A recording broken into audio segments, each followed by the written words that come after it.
Redistricting has become a hot topic nationwide as Texas Democrats have fled the state to prevent the Republican majority from redrawing the maps there. And now Governor Mike Braun is also considering redrawing Indiana's congressional district maps. We have team coverage of this issue tonight. We are getting the facts on gerrymandering from our Washington bureau. But we began with Madison Elliott live in the newsroom on Governor Braun's plans.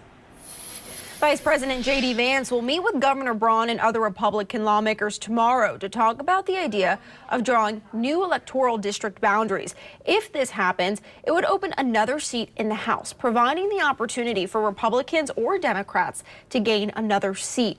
Several Democratic lawmakers in Indiana have spoken out against the move, calling it a power grab and an attempt to rig future elections. As of right now, Braun says any conversations are exploratory. So there's been no commitments made other than I think they're going to come into every state that's got the possibility of that happening. And obviously you can see in Texas how that's eventuated. So it looks like it's not going to be a kind of a calm process, and we'll see what happens.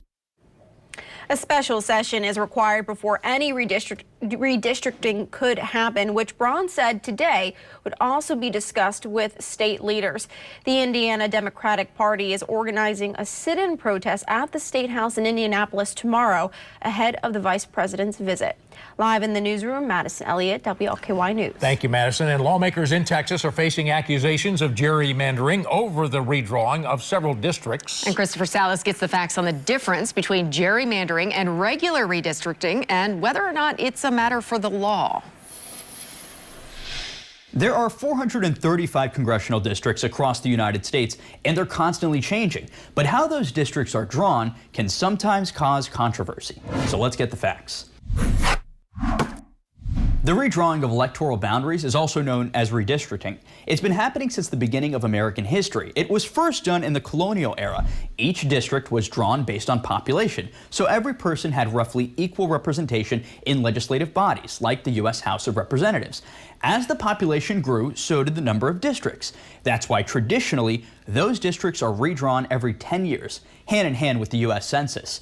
Sometimes when drawing districts, lawmakers get creative. This started in 1812 when Massachusetts Governor Elbridge Gerry redrew state Senate districts to benefit his party, the Democratic Republicans.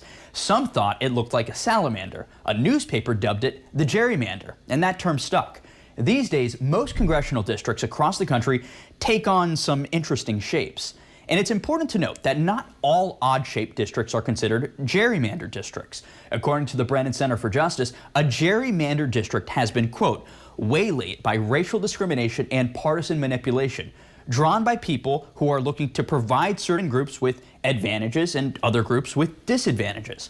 Gerrymandering due to politics is not against the law. However, drawing race-based districts is against the law. Proving the difference in court, however, can be difficult, as race and politics often go hand in hand. Voting rights advocacy groups have called for independent commissions to draw district lines and prevent gerrymandering across the board. Some states like California, Michigan, Arizona, and Colorado have independent commissions. But right now, most redistricting powers are in the hands of state and local lawmakers.